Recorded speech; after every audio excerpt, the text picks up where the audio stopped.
Salud, en el liderazgo del doctor Santiago Marx, precisamente el consejo promotor de nuevas tecnologías en salud. Y en ese consejo promotor reside este trabajo. A nombre del ingeniero Eric Haxater, un saludo presidente de nuestro consejo de la Fundación, un saludo a ustedes y el agradecimiento a todos por el apoyo en materia también de esta misión de salud digital que nos hace falta en el país. Creemos que salud digital es fundamental porque es una materia básica para ayudarnos a cerrar las brechas de acceso a salud. En Fun Salud entendemos que las brechas se dan cuando una mexicana o un mexicano van a la búsqueda de la atención de salud y pueden encontrar al médico no. Después pueden encontrar la infraestructura médica no o el medicamento o el dispositivo. Y es precisamente cuando las tres cosas confluyen que logramos realmente avanzar en el bien de la salud de las mexicanas y los mexicanos.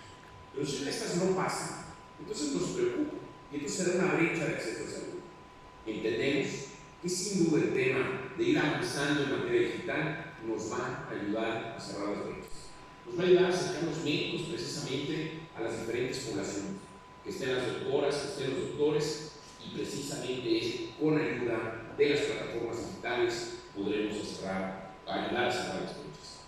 Quiero agradecer especialmente a Enrique Culero, a quien ha sido un gusto trabajar con él, con todo el equipo que ha hecho posible esta plataforma, la gente de Smartscape, la gente de PLN, por supuesto Central Media, Close-Up, Estrategia Digital, todos los que participaron en hacer esto realidad. Sin duda agradecer a los patrocinadores, AVI, Azufarma, AT&T, Columbia, Merck y Nestlé que nos ayudaron a fundar el estudio. El estudio es por supuesto el primer estudio que hay de estas características en América Latina con la cantidad y profundidad de médicos que tenemos. Es profundo, es completamente representativo en la cantidad de médicos que respondieron a lo largo y ancho del país y, como ya lo dijo Enrique, en 18 diferentes especialidades. Sin duda es un acervo riquísimo para ustedes, para nosotros, muy importante para la academia, precisamente en la reflexión de cómo apoyamos más el desarrollo del entendimiento de la materia digital y cómo los médicos se van desarrollando en esa materia. Pero también es muy importante en materia regulatoria para ver qué tenemos que ir cambiando en materia regulatoria para acompañar los cambios que se necesitan en materia de salud digital. Por supuesto, muy importante para que entendamos cómo será esa relación entre el médico y el paciente y cómo va a ir evolucionando. Hemos tenido el apoyo de muchas de las sociedades médicas para hacer esto realidad, cosa que les agradecemos a todos ustedes. Voy a empezar con algunos resultados que me parece que son importantes. El primero es qué es lo que más utilizan los doctores y las doctoras para conectarse realmente a Internet en su práctica médica. Clarísimamente el medio que utiliza más o el equipo que utiliza más el dispositivo, como lo preguntamos, es el smartphone que, como ustedes ven, lidera sobre la computadora, ya sea una laptop o una computadora de escritorio. También hay tablets, vemos la aparición de algunos métodos como son los asistentes virtuales, en donde sabemos que hay mucho desarrollo pasando hoy en biomarcadores de voz, por ejemplo, en temas de materia de salud mental, donde hoy los biomarcadores de voz se está trabajando para que permitan precisamente entender cuando se escucha mi tono de voz, si tengo un problema de ansiedad, de depresión, si estoy contento, triste o no, y que eso va a ser parte también de la transformación. Entonces, aquí clarísimamente el smartphone es el que tiene el mayor uso. ¿Con qué frecuencia utilizan los dispositivos las doctoras y los doctores para conectarse en su práctica médica? Lo que vemos es que son varias veces al día, es decir, ya son instrumentos que son utilizados de manera continua. ¿Se ofrecen consultas virtuales o no? Como vemos en el estudio, 45% de los médicos confirman que hacen uso de y dan consultas de manera virtual. Es un dato importante porque la pandemia ha ayudado a que este tema tenga un espacio, se vaya desarrollando y sin duda la ayuda que puede dar un médico a una paciente a través de una consulta virtual nos parece importante. Hay que trabajar en ello de la parte médica, de la parte del paciente, pero precisamente cuando hablaba yo con ustedes sobre la brecha de acceso a especialistas en algunas partes del país, nos parece muy importante el que se puedan apoyar realmente con la consulta virtual y que eso pueda ayudar. El estudio distingue diferencias importantes entre las especialidades, siendo precisamente los psiquiatras quienes reconocen que el 94% de ellos dan consulta de manera virtual y después varía, lo van a ver en el estudio, por especialidad empresa y también por médicos que trabajan en el sector público o en el sector privado. 2 de cada 10 médicos nos confirman que utilizan un software particular y especializado para emitir recetas electrónicas. Se han emitido recetas electrónicas a través de un software específico y vemos que hay una diferencia también importante en los diferentes rangos de edad. Llama la atención que médicos entre 27 a 35 años de edad son los que utilizan más este tipo de herramientas. 5 de cada 10 de los que no las emplean todavía están dispuestos a mudar hacia una plataforma de receta electrónica. Y vemos que hay un porcentaje importante, como lo ven en la parte derecha de la gráfica, de 16.7 que están muy dispuestos y de 32% que también muestran disponibilidad hacia cambiar a una plataforma que utilice receta electrónica.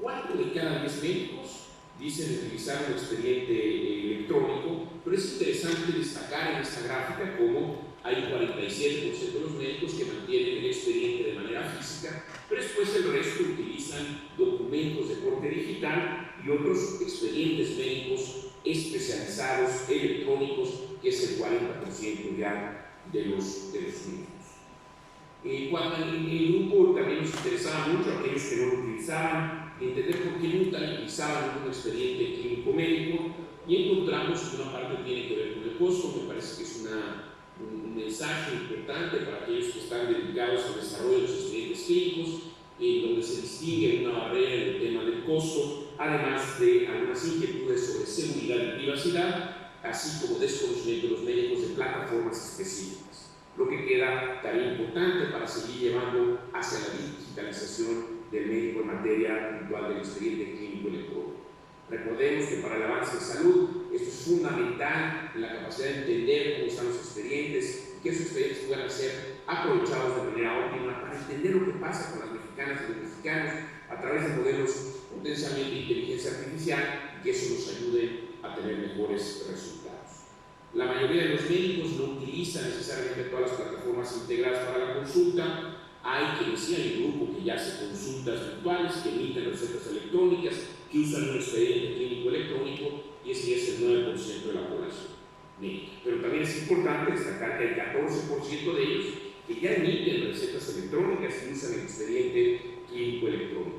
Platicaba yo con todo el grupo de expertos y con Enrique, y decían, es importante ver la evolución. Hay una evolución, ellos habían hecho un trabajo anterior, nosotros como sus alumnos por primera vez hicimos el trabajo junto con el grupo, que agradezco a través de la invitación a todos ellos, y realmente sí se ve una evolución hacia un médico cada vez mucho más digital. Los pacientes, ellos, sí, del lado del paciente, el paciente reconoce que está constantemente viendo lo que está en internet y que llegan a la consulta con información que recaudaron en las redes sociales. Ahí hablamos de 9 de cada 10 pacientes que los médicos llegan a la consulta ya con información, y que eso a la vez cambia la dinámica, como anticipaba antes Enrique, sobre todo en la relación entre el médico y el paciente, a traer un paciente mucho más informado a la consulta médica, y entonces el paciente llegará a tener una conversación diferente con él. Voy a resumir, para dar espacio a algunas preguntas y respuestas, con 5 puntos. Primero, el médico mexicano, la doctora, el doctor mexicano sí están utilizando recursos digitales en su práctica profesional. Sin embargo, necesitamos seguir impulsando el desarrollo de herramientas tecnológicas en la consulta. 14% utilizan de forma integrada el expediente y las recetas, y como decíamos, el 9% absolutamente todo. 45% de los médicos confirman que dan consulta virtual, y como ya lo he destacado, varía por especialidad, por lo que los invitamos a trabajar en la plataforma que disponibilizamos y que pueden consultar para entender las diferencias. Y hay diferencias por especialidad y también las hay entre el sector público y privado. 2 de cada 10 médicos utilizan un software especializado para emitir recetas electrónicas. 49% de los que no lo emplean están dispuestos realmente a ir a una de ellas.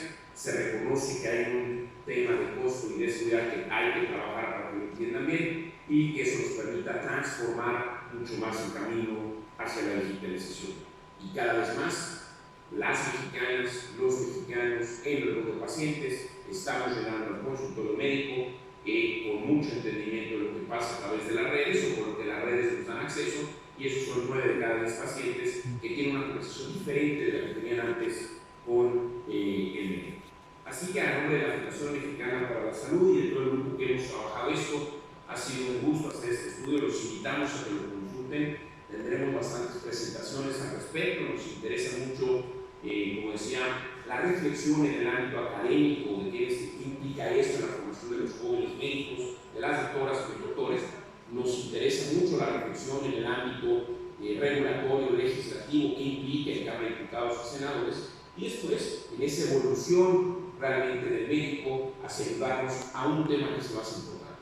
Estamos todos trabajando juntos, público y privado, por ayudar a cerrar precisamente las brechas de acceso a salud, porque realmente necesitamos un México sano y todos estamos comprometidos, y como siempre, México es uno, es tu México, es mi México, es nuestro México, y sigamos trabajando porque cada vez sea mucho más sano. Muchísimas gracias.